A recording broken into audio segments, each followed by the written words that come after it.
गोलमाल जी में वर्णन किया गया है। 2 सूरदास हुए, एक तो सूरदास जी श्रीनाथ जी के परम भक्त और एक हुए सूरदास मदन मोहन, बादशाह अकबर के सूबेदार थे। सूरध्वज वैसे उनका नाम था, भक्त लोग उनको प्यार से सूरदास कहते थे।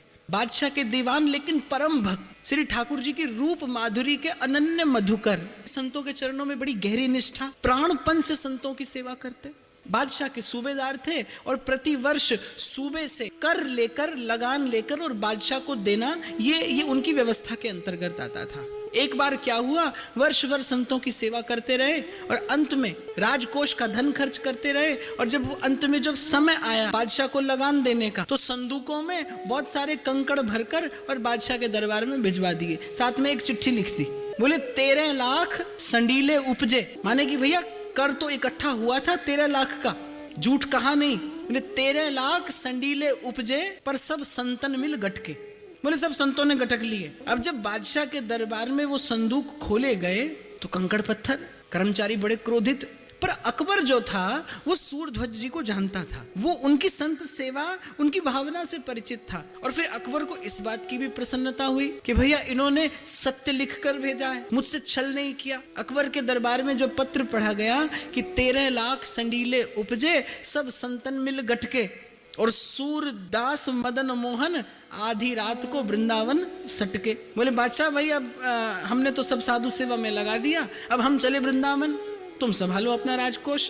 तो अकबर ने कहा भाई उनसे जाकर कह दो गटके तो हमारे गटके, तुम क्यों सटके, तुम तो आकर नौकरी बजाओ, हमारा तो 2 तरफा नुकसान हो गया, एक तो हमारा धन गया और तुम्हारे जैसा योग्य नौकर हमने खो दिया।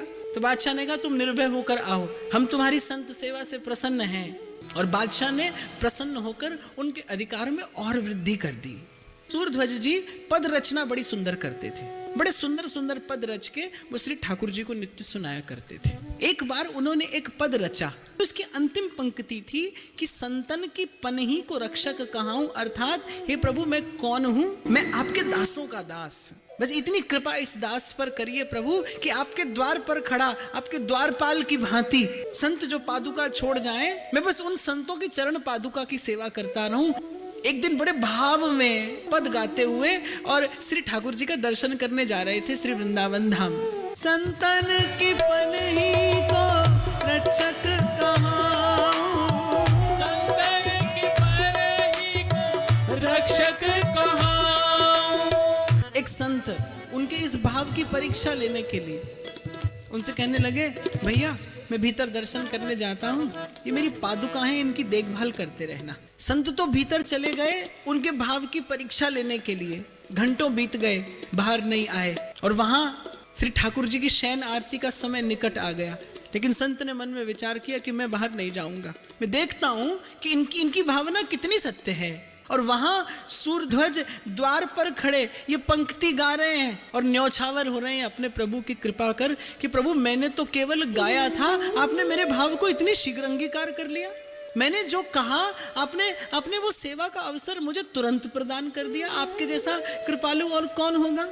वहां शयन आरती हो गई लेकिन वो संत बाहर नहीं आए। कितने संतों ने कहा, कितने भक्तों ने कहा द्वार पर खड़े उन सूरध्वज जी से कि आप यहाँ बड़ी देर से दर्शनों की प्रतीक्षा करते हैं, थोड़ी देर के लिए ये सेवा हम करते हैं, आप झट से जाइए और भीतर दर्शन करके आ जाइए। सूरध्वज जी ने कहा नहीं, मुझे संत कहकर गए थे जब तक लौट कर ना आऊं मेरी पादुका की रक्षा करना, तो जब तक लौट कर नहीं आए तब तक मैं जा नहीं सकता। और वहां मंदिर में भीतर शयन आरती हो गई, पट बंद हो गए। संत जब बाहर आए और उसी प्रकार सूरध्वज जी को कीर्तन करते देखा तो उनके नेत्रों से भी अश्रु छलछला आए कि मैंने ऐसे भक्त हृदय की परीक्षा ली। ये वाणी केवल इनकी जिह्वा का विलास नहीं है, ये वस्तुतः इनके हृदय का भाव है। मैंने ऐसे भक्त हृदय की परीक्षा ली। संत क्षमा याचना करने लगे, सूरध्वज जी ने उठाकर हृदय से लगाया, बोले प्रभु आपने मुझे सेवा का अवसर दिया, आप यदि मुझ पर ये कृपा नहीं करते तो वो केवल मेरी वाणी का विलास बन के रह जाता। आप माध्यम बने और मेरे प्रभु ने मुझे मेरे भावना की पूर्ति का ये सुंदर अवसर प्रदान कर दिया। आप कृपा नहीं करते तो मेरे जीवन में ये घड़ी कैसे आती। संत तो चले गए और सूरदास जी जो ही देहली पर प्रणाम किए कि अब कल आकर दर्शन करूंगा। माथा देहली पर पड़ा नहीं, जहां पड़ा सूरदास जी को स्पर्श होते ही रोमांच हुआ।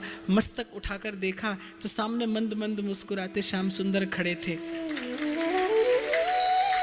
प्रभु ने झट से उठाकर हृदय से लगा लिया कि तुम भीतर दर्शन करने न आ सके, कोई बात नहीं, पर जितनी देर से तुम यहाँ द्वार पर खड़े थे उतनी देर से मैं भी तुमसे मिलने को इतना ही आतुर था।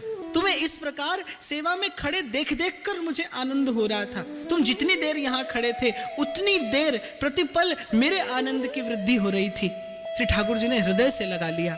और मेरे विचार से तो भक्त के हृदय में जो व्याकुलता है, असली व्याकुलता तो प्रभु के ही हृदय में होती है। जब कोई नहीं आता मेरे श्याम आते